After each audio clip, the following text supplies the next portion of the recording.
Here comes Peter Cottontail hopping down the bunny trail. I don't know the rest, but it's Easter Something time. about trying to make bail or something. Make bail? Yeah. Easter time. Easter time. We just talked about going to the Dominican Republic. We're going to be there over Easter, Shauna. Mm-hmm. And the biggest concern my kids have is the Easter bunny going to find us? And I'm like, what are you talking about? Right. Is the Easter... I get the Santa. Like, if we got to go spend Christmas somewhere else, is Santa going to find us? I get it. You're now wondering if a secondary seasonal character is going to be able to find you in the Dominican? That's where you're at? Welcome to Bad Parents, a podcast about three bad parents who are trying to raise good kids. She's Shauna. Hello. He's Ryan. What's up? And I'm Johnny. A Tell It Like It Is podcast for parents to laugh, cry, and to make you feel better about your parenting. Kids, are they good for your career? Johnny, is he over-medicated? Most likely, he is right now. He is high on ZQL. And finally, we talk about Easter, the Easter feaster, and how it's getting out of control.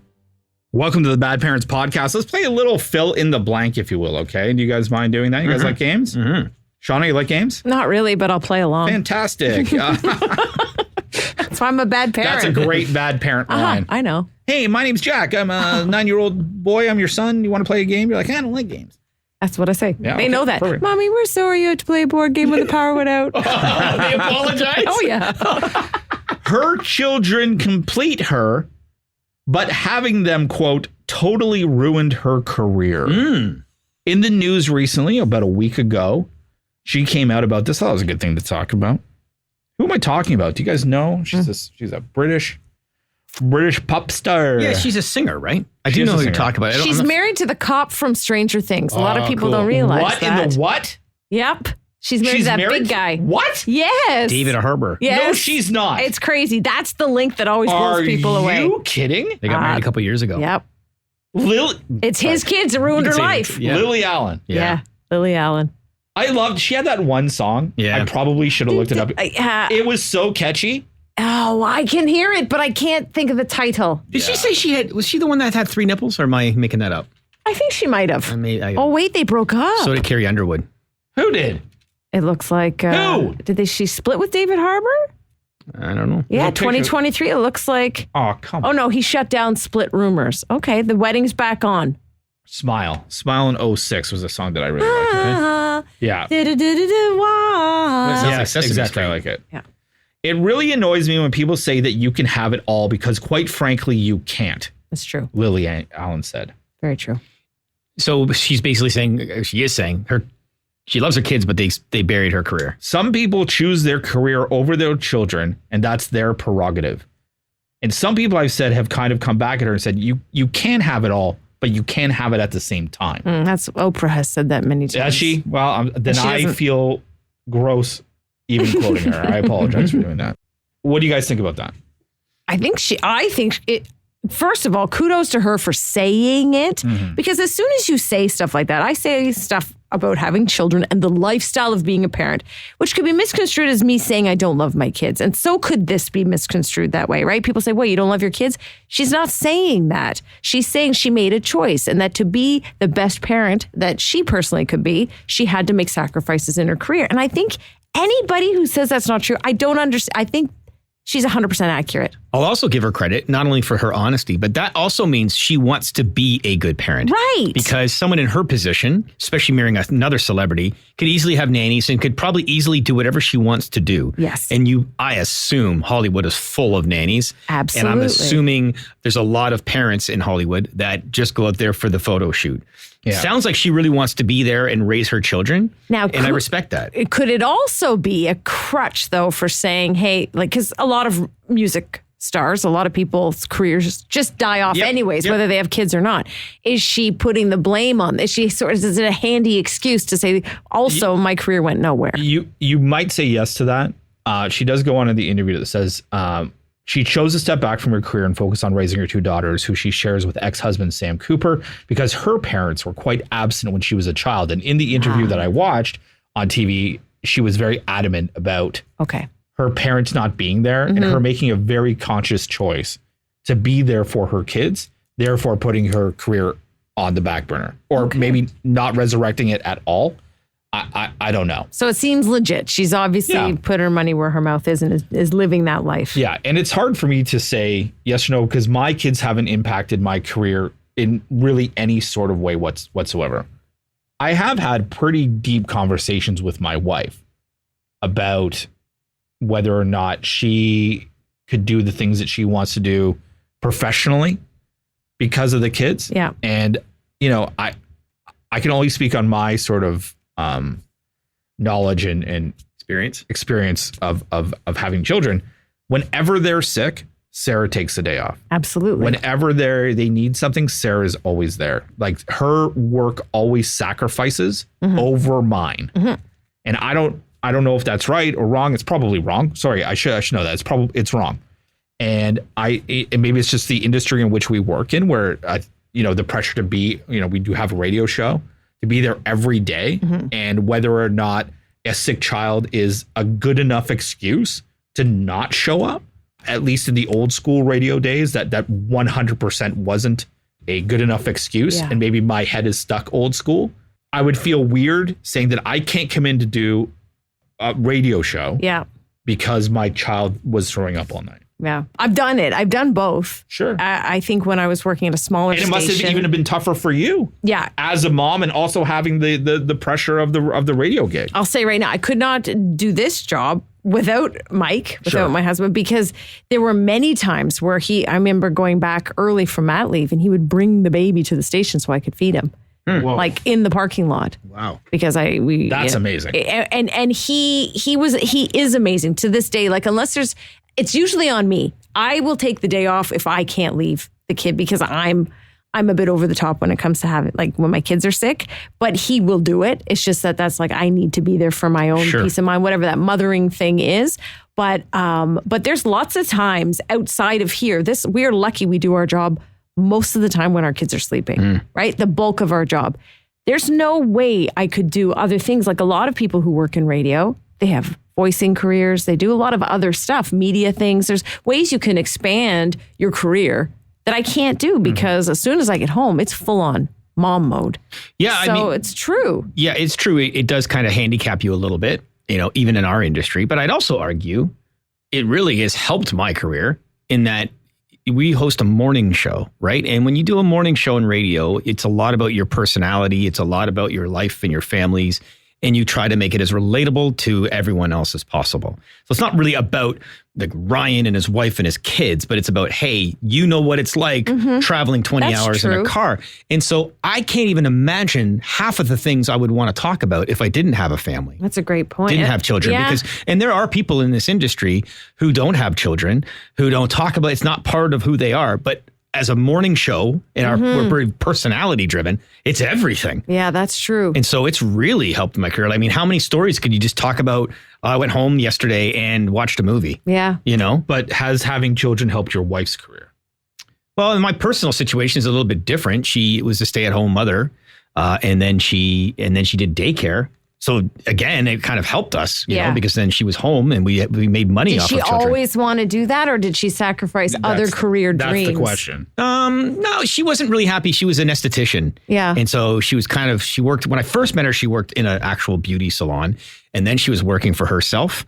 And then she just kind of lost the passion for it. Yeah. So, and then now she works in a completely different industry, and she works at BMO. But similar to Johnny's, because she works from home. Yeah. If something was to happen, it falls on her. Yeah. And I'm very lucky for that because of the industry we're in, where we have to come downtown every day. Yeah. And, typically we switch. I mean, we're home at a decent time, so I can take over in the afternoon. I think the difference is, at least my kids are a lot younger. So if the kids are home from school, they have to be looked after. Like, she can't work and do both. Where I think if your kids are a little bit older, maybe they can fend for themselves a little bit and do whatever. So I always feel bad, like, when I hear the cough in the middle of the night, like, I know, oh my God, there's a fever. I'm like, and I feel like my wife is extremely job oriented. I think she needs to have that sort of like, I am more than just this house. I'm more than just whatever mother and whatnot. I want to be this person, and I have ideas and thoughts, and I'm creative and all those things. And she needs that outlet. So whenever that does happen. So I think if you were to take like a poll of a lot of people,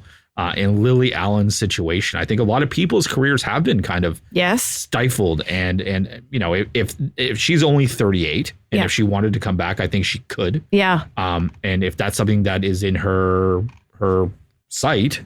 Well, I think Michael Keaton did that, didn't he? Was it Michael Keaton? Was it Michael? There's a few actors that, I think you're right. Remember he went MIA for a while and people thought he was washed up or whatever. And I think it's him. I think he said, no, I want to be a dad. I want to be there for my kids. And he's been back like for years now as a huge star again. So it's possible. But then you hear, speaking of celebrities, I think it was Joan Rivers who had an incredible career. She regretted at the end that she did not spend time with her children. Right. She said it. She was like, and what I like about Lily Allen and all these people is the honesty. Rather than trying to go on Instagram saying, I have it all, I am doing it all. Let's be honest. You do have to, every day's a choice, right? Am I going to do a little more show prep or am I going to cook dinner? Guess what, kids? It's craft dinner again. Yeah. I know I'm a less traditional mother because of my job. Hopefully that doesn't affect them on a deeper level. But yeah, I'm not doing the mothering things because of my job. In the radio business, it's called full disclosure. And today, the podcast dropped. Today is March 27th. You could be listening at any time, but it's dropping on the March 27th. And as you're probably listening to this, Sean and I are on a plane. We're on a plane with our families, and we're on a plane with our families to Punta Cana as we decided, after a year of knowing each other, that we should start vacationing together. Family on family. It was a Black Friday deal from 2023. I told her about it, and here we are on a plane together. So families meeting for the first time. Kids really meeting. Yeah. Right. Yeah. So you want to talk about bad parents? There's a lot of bad parents coming together, doing their thing. And so, this is like, am I overly cautious? I sent Sean a picture about a week ago saying, we're totally ready for Ryu. And it was a picture of my passenger seat of my car. And on there was kids Gravol, kids Tylenol, children's Advil, children's Benadryl, and a big old box of Imodium. And I was like, I thought I was being prudent. I think I was being helpful. I think I was being like prepared for anything, much like a Boy Scout. And you two both made fun of me for doing so. Well, first of all, you have to understand who I am. Sean is not the most prepared in that sense, right? Sure. So when I saw the photo, Johnny, I laughed. I'm like, oh my, because my mom is, I don't know if you're into astrology, my mom is a Libra, Johnny's a Libra. And there's a lot of times Johnny will remind me of my mom. And that is so Judy. Just being so prepared. So Judy Whalen to have all the medicines and my dad making fun of her. And so it was just reminded me of that. I'm like, of course he has medicines. Later in this year, Ryan is going to Florida. Now we're going to the Dominican Republic. I think the ability to get certain things is greatly outweighs where Ryan's going to where we're going. Did I stock up just in case because there's another family coming as well. So there's 3 families going all together. And I would assume that everybody would be prepared in this way. But if not, I am. You're the guy. And I'll tell you, it's disproportionate, but that Advil bottle is 2 times the size of that Tylenol bottle. So there's a lot of Advil to go around. I also like how you seatbelted the medications in the passenger seat. Thank you very much.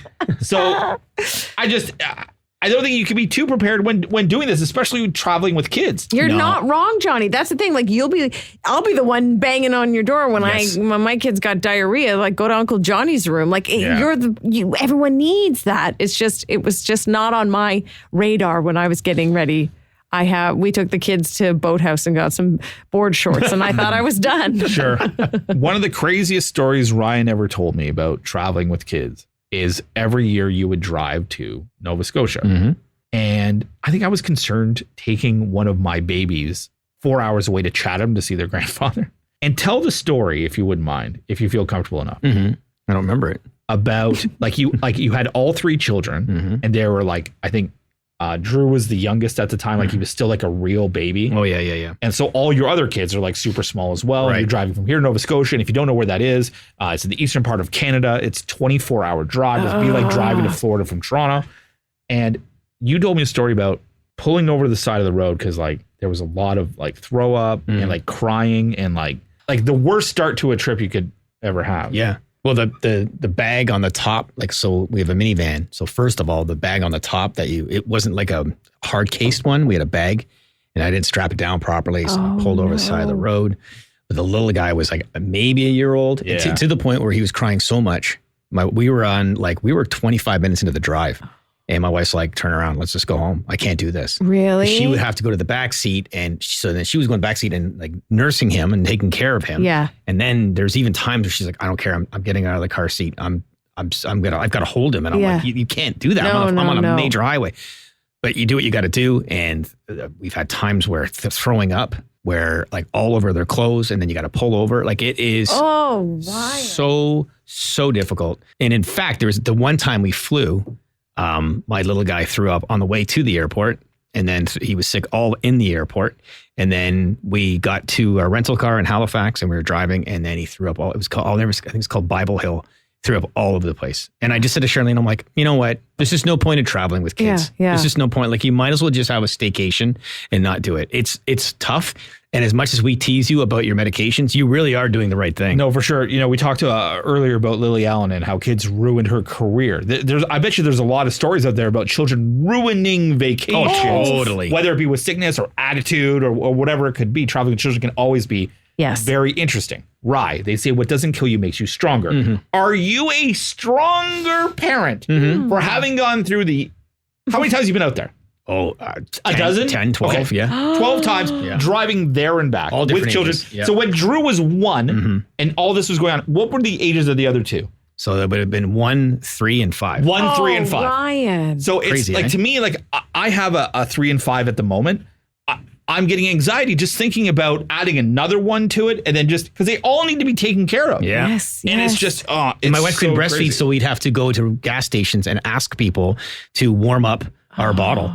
Yeah, it was crazy. It was nuts. But I will say, what makes you strong, I will say that as nuts as that was, and it's like a blur. It's almost like when you have children, you're like, I can't believe we did that. Yeah. Sure. And so when I talk to other people, and it's not about comparing whose life's harder, but when you talk to other people and they're talking about some of the stresses, I'm like, oh my God, like try driving 20 hours in a car with 3 tiny kids. Yeah. Like, you know what I mean? Driving 2 hours or flying to a place isn't that big of a deal. Exactly.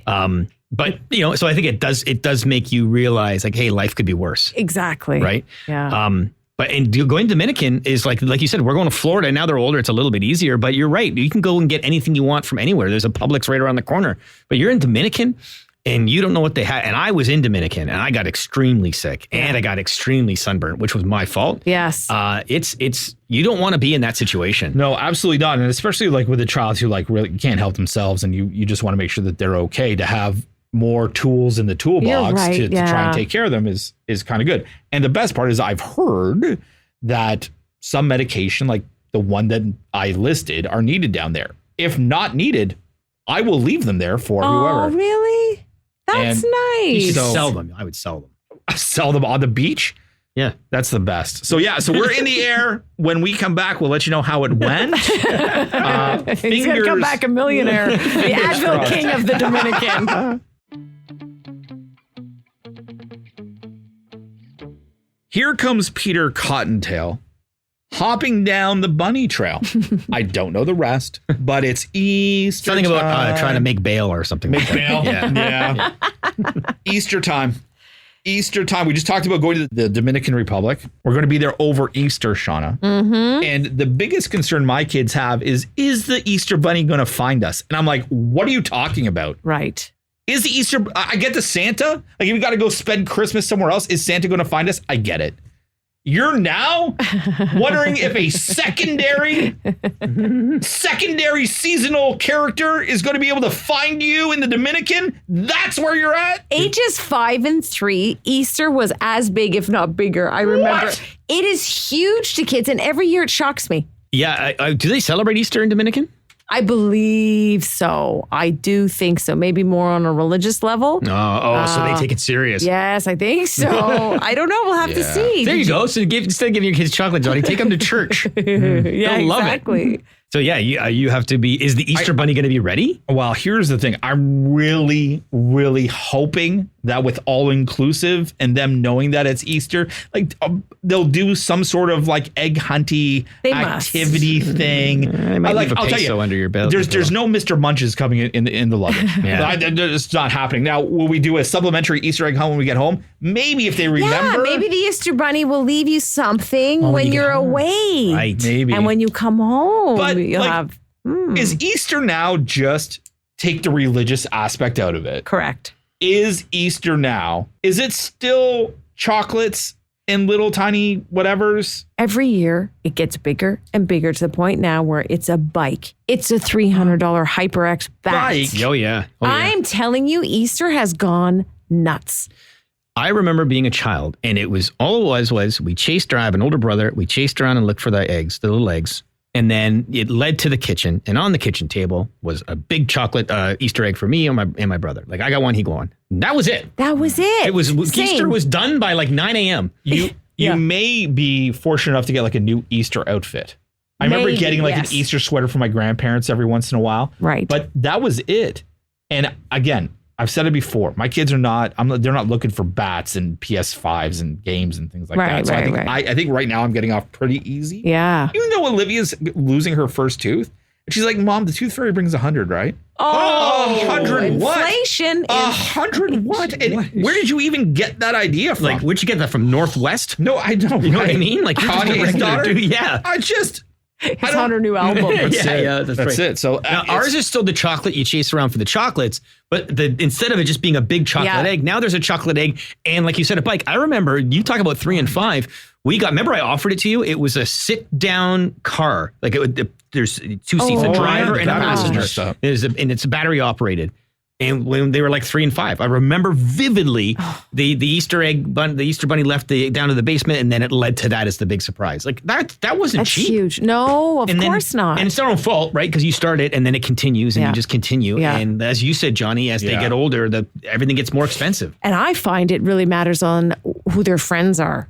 Yes. If the Easter Bunny visiting so-and-so's family, and as our neighborhood has changed over the years, when we moved into our neighborhood, it was very middle class, like the houses were about $300,000, right? Well, as times have changed, the houses have gone up in price. So we're living in houses, people live like $1 million houses, and they build big houses. And so the Easter Bunnies are bigger and their bags are bigger and they're delivering more. And it's really weird how that has changed from one kid. My kids are 6 years apart. The first kid could get away with some stuff. The second kid, it's keeping up with the Joneses. Yeah, totally. It's got to be, I guess, just as hard because, around Christmas, those memes come out that says, hey, if your kid's going to get an Xbox, whatever it is now, please make it come from the parents and not from Santa. Because then my kids are like, hey, why did Santa not bring me one? I guess the same goes now for the Easter Bunny, right? I think so. Because, are there pressures on parents? Definitely. Okay. Yeah, I think so. And I think you try to stay wholesome and you try to stay old schooly and you try to teach those lessons. It's not as easy as it seems. Like on paper, it makes sense to do that and to make sure it's not about the materialism, and especially if you have a family that goes to church, you even try harder. But it's tough. Everything is marketing and money and bigger, better.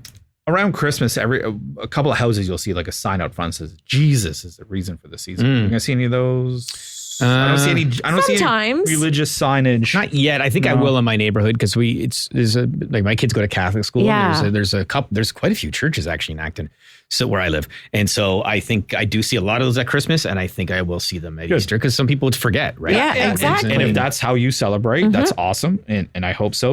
What are the chances? Give me out of 100%, right? What percentage do you think when we wake up on Easter morning in the Dominican, David Ortiz will be at Ryu Bamboo for the first annual David Ortiz Easter egg hunt? I love it. My husband would be screaming like a little girl. Hey, he could throw Easter eggs at you. Yeah. Right? Like Brilliant. I'm going 40%. I'm not saying it's out of the question. Johnny. Yeah, I'm not saying it's out of the question. Or Fernando Tatis Jr.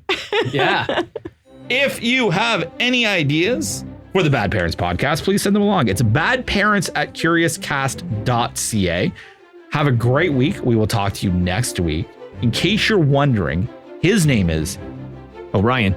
I already turned my mic off. Sorry. You said Orion. I didn't, you know. Oh, St. Patrick's Day was a while ago. You missed it. Yeah. He'll be here next year. Yeah. And Shauna is my name. Yes, and my name is John. Talk to you next week.